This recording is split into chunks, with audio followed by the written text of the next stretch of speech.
Last episode, we sailed from the southern tip of Baja to the quiet anchorages of Loreto. But the adventure doesn't stop there. Now we push further into the heart of the Sea of Cortez, where the landscapes get wilder, the anchorages more remote, and the marine life even more spectacular. This leg of the journey takes us past stunning spots like Bahia Concepcion and Rosalia, and all the way up to Bahia Los Angeles.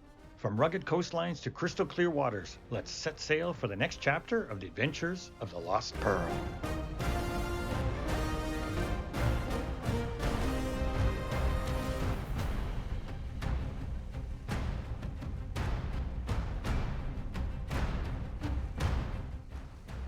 San Juanico is one of the first anchorages north of the Loreto area. The dramatic rock formations tell a story millions of years in the making. Formed by ancient underwater volcanic eruptions, creating pillow lava that cooled rapidly beneath the sea. Over time, shifting tectonic forces lifted them above the waves, shaping this rugged coastline. Here we're coming into Bahia Concepcion. It's a 23-kilometer long bay. That's Paul on key lime pie ahead of me. There's a number of good anchorages here, including Sandispac and El Burro, and at the north end, Punta Chivato. There's also the town of Mulegé, which is a good place to reprovision. Just getting there is a little bit tricky, although we were able to catch a ride just by thumbing it with not much issue. Incredible shell beach at Punta Chivato. Shells. And it just keeps on going and going all the way around. Nothing but shells. Nestled along the Baja coastline by Punta Chivato lies the remnants of a once luxurious hotel. In its heyday, this secluded retreat attracted Hollywood icons like John Wayne and Jane Mansfield, who even celebrated her wedding here in 1964. Today, the resort stands abandoned, a silent testament to its glorious past.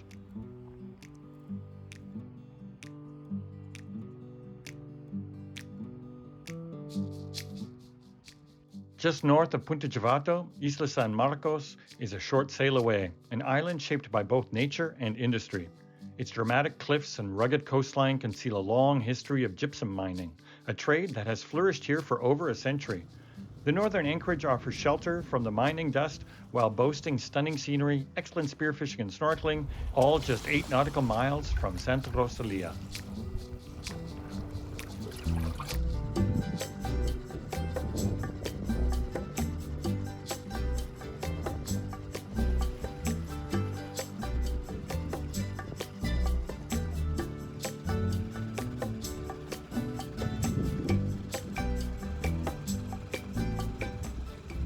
These caverns, shaped by centuries of relentless waves, create an eerie yet mesmerizing landscape.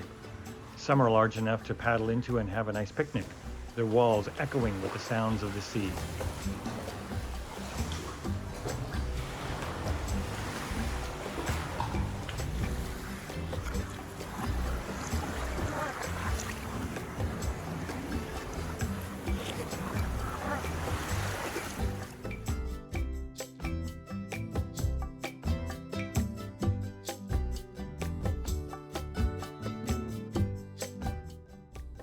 Santa Rosalia is the next stop on our journey. Unlike other coastal towns in Baja, this one carries a distinct European influence thanks to its long history as a French mining town.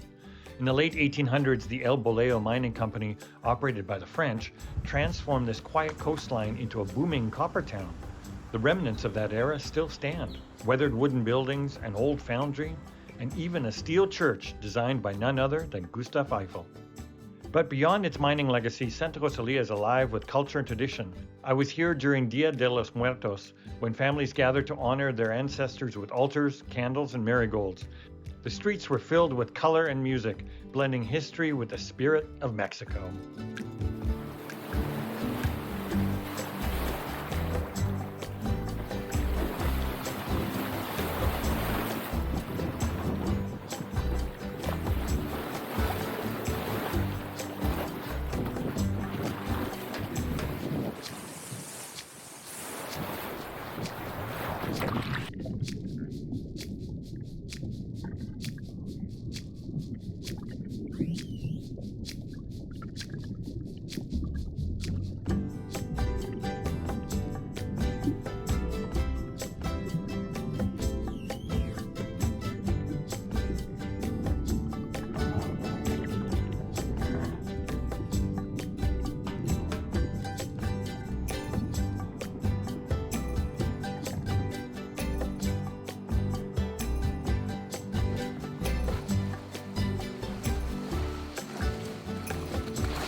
As we continue northwards, the coastline fades into one of the most remote and untouched regions of the Sea of Cortez, Bahia de Los Angeles.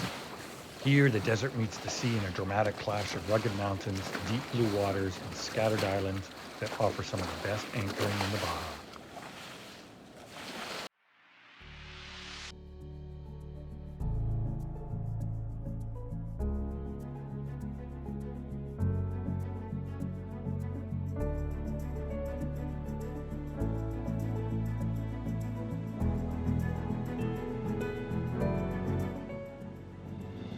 From the shelter of La Gringa to the tranquil waters of Puerto Don Juan, these anchorages provide a rare solitude that's hard to find anywhere else.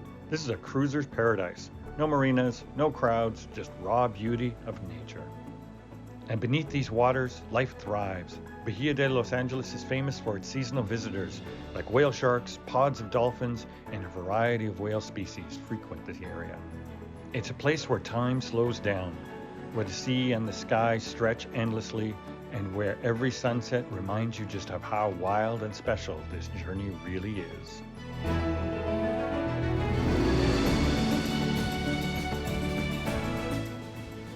The marine life in this area can be absolutely stunning. This pod of dolphins was absolutely massive.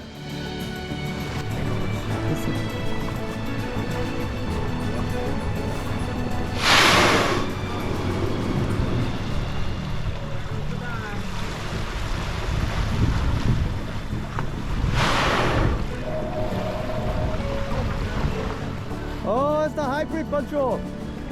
See? That's a hybrid. That's a bluefin whale mix. The whale shark, despite its size, is a gentle giant. Growing up to 60 feet long, it's the largest fish in the ocean, yet it feeds on some of the smallest creatures, plankton and tiny fish. Bahia de Los Angeles is one of the best places to see them, as these slow-moving giants migrate here seasonally to feed on nutrient-rich waters.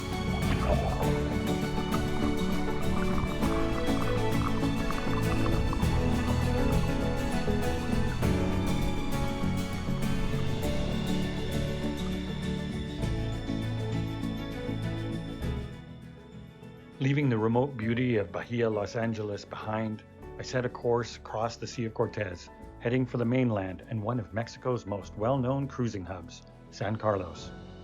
This passage is a shift, not just in scenery, but in pace.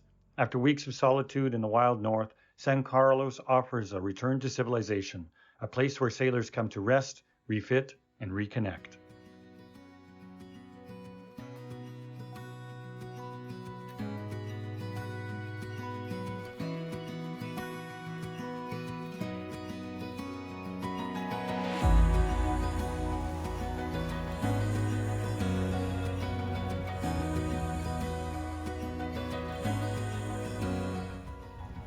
Framed by the dramatic peaks of Titicaca, San Carlos is home to a thriving cruising community with 3 marinas and 4 haul-out yards and a range of marine services. It's one of the best places on this coast to haul out, make repairs, or just enjoy the comforts of shore life for a while.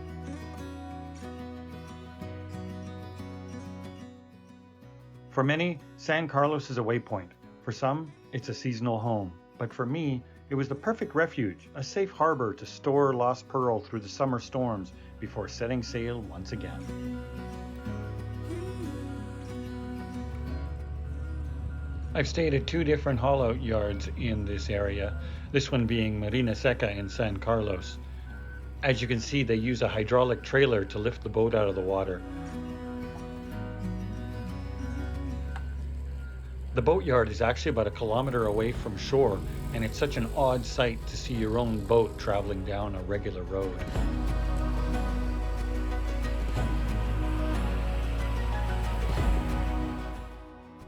I've done a variety of projects on Lost Pearl. This one in particular is one of my favorites. I had a custom map made and then did an epoxy pour to seal it into the dining room table. I had a new Dodger made by Jorge from Corky's Canvas.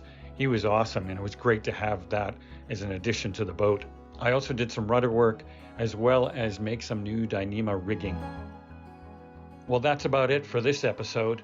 I'm going to leave you with a little bit of a serenade that was given to me by my Icelandic brethren, Tyr.